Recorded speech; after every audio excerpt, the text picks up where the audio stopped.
Consider your own calling, brothers and sisters. The beginning words of our second reading from St. Paul to the Corinthians, he's addressing us.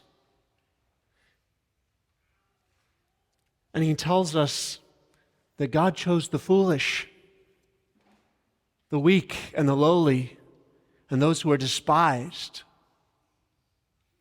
And he tells us that by human standards, those who are wise and powerful and noble of birth, we are not called to be. In fact, he says we are called to shame those who are wise and strong and who count for something in the eyes of the world by our lowliness, by our nothingness. It's the exact same thing that the prophet Zephaniah is commanding us, the Lord commanding us through the prophet in the first reading. Seek the Lord, all you humble of the earth who have observed his law. Seek justice, seek humility. To seek humility. The only time that our Lord tells us to learn of him in the Gospels, the only time he says, literally, learn of me, he says, for I am meek and humble of heart. And so when we hear, blessed are the meek, this is a reiteration of the same teaching. We are to be like Christ in being meek and humble. And I think we know this. I think we can accept, in a certain intelligence sense, in our minds, we know that we are called to be humble, and I think we all want to be humble. And yet, I suspect that there are very few people in our society and even in the church today, that there are many of us who don't want to be humble, don't really want to become humble because of what our society thinks humility is. We want to be thought to be wise. We want to be strong. Maybe we're not fishing for compliments, but we like them when they come. Not to say that we want to be proud. I don't think there's any one of us who would say we want to be proud. There's nothing really more odious than someone who is a braggart, who thinks very highly of himself and is very full of himself. And yet, we want a kind of humility in which we don't actually have to let go of our own high self-estimation. And we disguise our little pride here and there under the term of self-esteem. Well, I've just got my own good, healthy self-esteem. I think very highly of myself. And this is the sense in which I think that Rick Warren's popular expression is meant when he says humility is not thinking less of yourself, but thinking about yourself less. It's a very comforting statement, but I would venture to say it doesn't square with our gospel, with our faith. Our Lord wants us to think less of ourselves. He wants us to become lowly, to become poor in spirit, and to rejoice when we are despised, when we are insulted. Who wants to be insulted? What does this mean? Is the Lord saying that we have to adopt a self-impression and self-estimation that I'm a worm, I'm no good, I'm a doormat meant to be walked on? I don't think so. But this indeed makes, to think of humility as that, as to think of humility as I have to make myself a doormat, nobody wants that. And I think for good reason, because that would be a false humility. The humility we are called to, think about the word humility. It comes from the Latin word humus, which means literally dirt or soil or ground. To be humble is not only to be well grounded,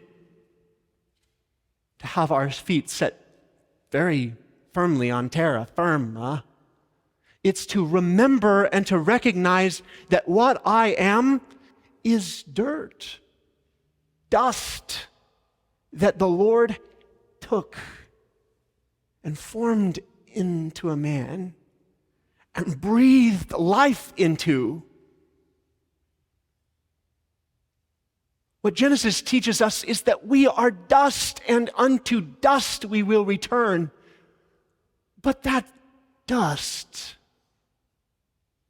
has been glorified in the most incredible way by a good and most incredible God. It deserves nothing, and yet it has been given life. And not only were we made to be living beings, but our faith teaches us we were fashioned in the very image and likeness of God. We who are nothing but dust. Dust with divine life given to it. You see, to be humble is not to think myself lowly below my proper state. It's to estimate myself as I actually am, as nothing but God's gift to me. Saint Teresa of Avila very famously said, "Humilitas est veritas." Humility is truth. Humility is to stand in honesty before God and to see who I am and what have I to brag about. Should I brag about my height? I'm taller than you. I can't add an inch to my height. If I was shorter than all my friends in 5th grade and taller than them in 6th grade, it wasn't my own doing. Should I brag about my wealth? When God has blessed me, when God has poured His abundance upon me, when He has blessed my ventures and helped me to be successful, what is success after all but the God who loves us, making our path easier in some sense, opening up opportunities that He doesn't open up for everyone. And if He gives me something, whether it be my own personal qualities, whether it be something that I've accomplished, something that I have, He gives it to me demanding a return, demanding something from it. And if I am honest before God, do not see myself as glorious in His presence. I see myself as beloved by Him. And my glory is in being exactly who He wants me to be and in showing His face to the world. In my acts of kindness, in my acts of love, in my acts of self-sacrifice, by humbling myself to serve the lowliest and the neediest. What did Mother Teresa do, whom we have our chapel dedicated to Mother Teresa? What did she do but humble herself to serve the lowliest? She didn't think herself any higher than these people who were dying in the streets of Calcutta. Why? Why not? Because she knew that she was a child of God, and so are they. Humility is not just simply thinking less of ourselves, and it's not just simply thinking of ourselves less. Humility is honesty before God, clarity of sight, and in such a concept of humility, we suddenly see that pride is a lot of hot air. Pride is a self-glorification for things I don't deserve glory for. It's a usurpation of God's right and God's glory. If I have a glorious voice, if I am a world-class singer, and I pride myself in that, when it's God who gave that voice to me, when it's my teachers who trained me and my parents who paid for my lessons, when it's all these blessings that have been given to me, I take from God the glory that is rightfully His. when it's my true glory to sing his praises with that voice he gave me.